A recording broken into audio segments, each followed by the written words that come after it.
A pregnant woman was struck by lightning on her way to the hospital. Moments before her death, she gave birth to a strange-looking baby. The infant's entire body was ghostly pale, completely hairless, and even his father found it hard to believe the child was his own. My son.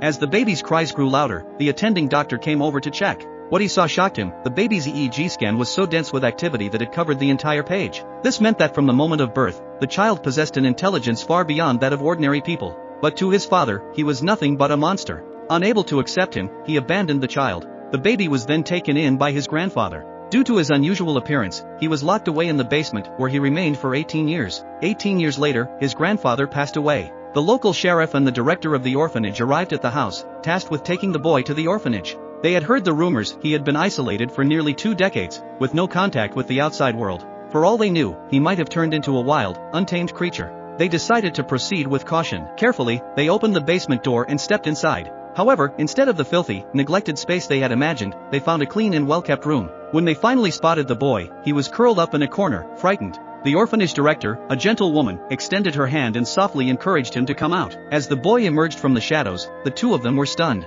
His skin was pure white, his eyes glowed faintly red, and aside from his eyelashes, he had no body hair at all. The boy introduced himself as Jack. He had never been to school, yet as they spoke, the woman noticed that he was remarkably well-spoken and eloquent, nothing like someone who had been deprived of education. Her curiosity grew when she spotted one of her favorite books on a nearby shelf. She picked it up and asked, "Do you like this book too?" Jack didn't answer directly. Instead, he told her to open to any random page.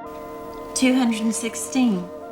To her astonishment, he recited the entire page word for word. She was in disbelief. But then Jack calmly added, "It's not just this book, I have memorized every single book here." The woman's eyes swept across the basement. There were 4 neatly arranged bookshelves, filled with thousands of books. And his astonishing memory was only a fraction of what he could do. They took Jack outside, his first time stepping out in 18 years. But the moment he approached their vehicle, something strange happened. All the police cars in the area suddenly blared their sirens, seemingly on their own. Even more bizarrely, when the officers looked up at the house, they noticed an entire row of lightning rods installed on the rooftop. And according to the forensic report, although Jack's grandfather had died of natural causes, his corpse was still filled with residual electrical currents.